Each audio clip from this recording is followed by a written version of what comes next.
kepemimpinan Menhan baru ini. Bagus.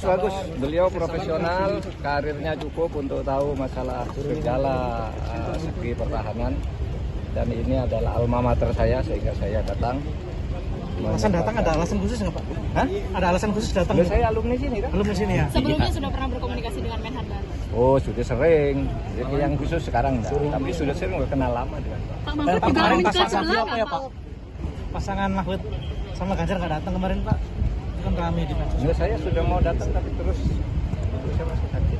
Pak, PR pertama untuk Pak Syafri apa ya Pak? PR pertamanya untuk Pak Syafri itu Wah, Pak Syafri udah lebih tahu kan, sudah disusun oleh tim ya.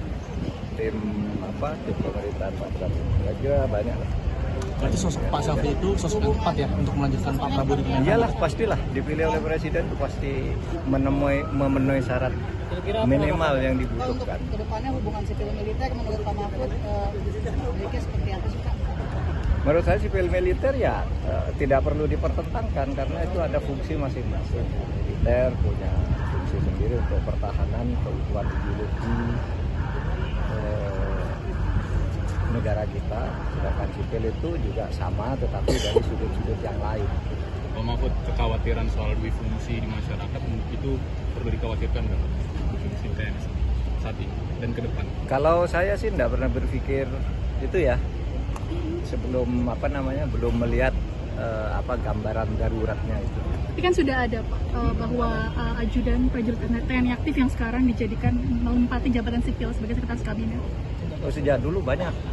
Kan ada beberapa di undang-undang tuh memang dibolehkan ya. Tapi untuk Seskap tidak ada Pak, untuk undang-undang Oh TNI. ya mungkin baru pertama ya. Ya tahu nanti kan ada.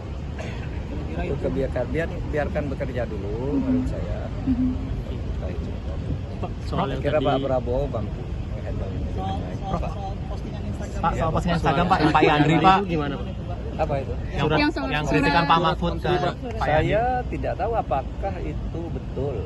Tapi kalau betul, makanya saya bilang kalau benar itu salah, melanggar etika birokrasi juga. Ya mudah-mudahan nanti segera diklarifikasi. Kan tidak boleh ya urusan pribadi, urusan tahlilan, urusan syukuran gitu lalu menggunakan kop yang stempel menteri. Karena itu berarti lalu menjadi tugas kementerian. Nanti kita tunggu aja lah. Tapi kalau itu terjadi mudah-mudahan tidak terjadi lagi. Terkait dengan pernyataan Pak Yusril yang sebelumnya menyatakan bahwa peristiwa 98 bukan termasuk pelanggaran HAM berat.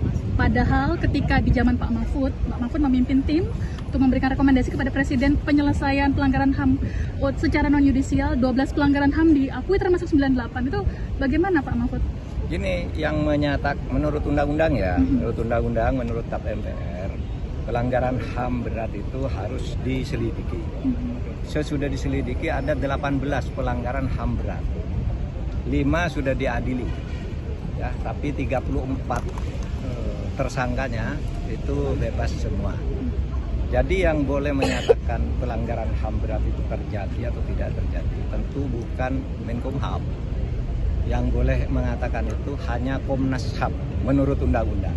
Nah, kalau Komnas HAM keliru dalam menyimpulkan itu nanti perlu dikomunikasikan dengan Komnas HAM.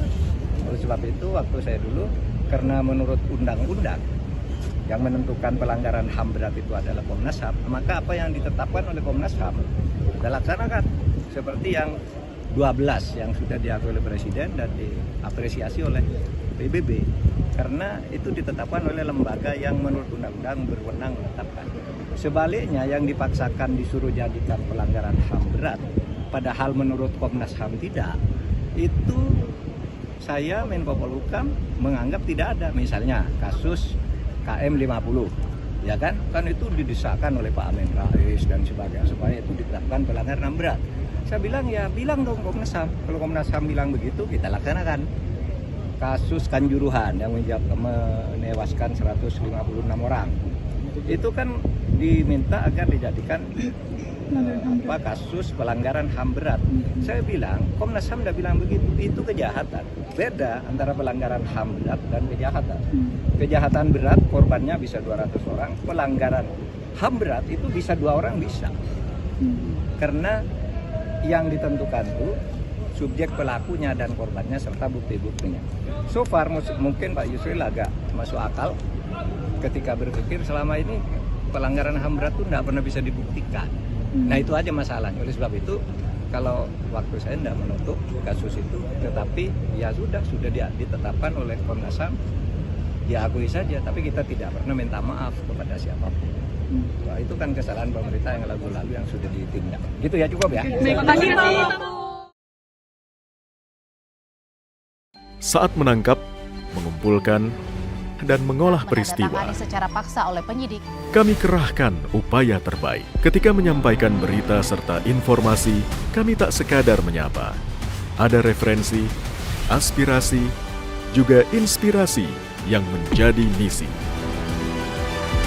Sapa Indonesia di Kompas TV.